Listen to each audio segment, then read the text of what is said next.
میں آج بازار سے جوتا خریدنے گیا۔ دکان میں داخل ہوا تو ایک باریش نوجوان نے خوش آمدید کہتے ہوئے مختلف ڈیزائن دکھائے۔ میں نے جوان کا دینی حلیہ دیکھتے ہوئے پوچھا، آپ کا نام کیا ہے؟ میرا نام تصدق حسین ہے۔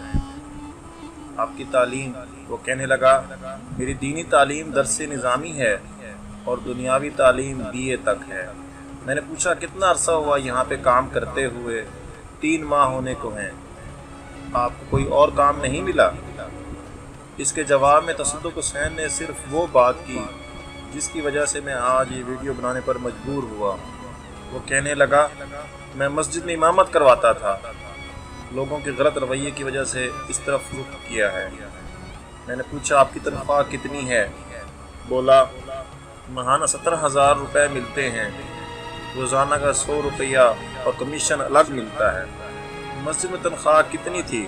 تصدق حسین نے افسردگی سے بتایا، 7,000۔ میں خاموش ہو گیا، میرے پاس الفاظ ختم ہو گئے۔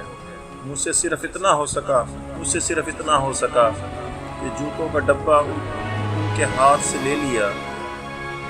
وہ اصرار کرتے رہے کہ میں پہنا کر چیک کرواتا ہوں، یہ میری ڈیوٹی ہے، لیکن میں نے انہیں ایسا نہیں کرنے دیا۔ میرا ضمیر مجھے بار بار کہہ رہا تھا، ان ہاتھوں کو بوسہ دے، کسی وقت یہ مقدس کتابیں اٹھایا کرتے تھے۔ ہائے افسوس، مراسی بھانڈ ہمارے مال سے تجوریاں بھر کر لے گئے، لیکن میں بلبل نالا ہوں ایک اجڑے گلستان کا، تاثیر کا سائل ہوں، محتاج کو داتا دے۔ دوستو، ایک زمانے میں ملا اور مولوی کے القاب علم و فضل کی علامت ہوا کرتے تھے، لیکن انگریزوں کی غلامی میں جیسے جیسے ہماری تعلیم اور ثقافت پر مغربی اقدار کا رنگ چڑھتا گیا، اسی رفتار سے ملا اور مولوی کا تقدس بھی پامال ہوتا گیا۔ ہم آج کل مسجد کے امام کو جمعراتی، شبراتی، عیدی، بکر عیدی اور فاتح درود پر پڑھ کر روٹیاں توڑنے والے کہنے لگ گئے ہیں۔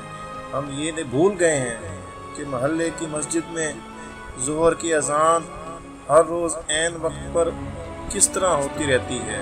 کڑکڑاتے ہوئے جاڑوں میں جب ہم نرم اور گرم لحافوں میں لپٹے ہوئے ہوتے ہیں تو ہمیں اس بات پر حیرت نہیں ہوتی کہ اتنی صبح منہ اندھیرے اٹھ کر فجر کی اذان اس قدر پابندی سے کون دے رہا ہے؟ دن ہو یا رات، آندھی ہو یا طوفان، یہ امام مسجد اور مؤذن ہی ہیں جو ہماری مسجد کے اندر رونق کو برقرار رکھے ہوئے ہیں۔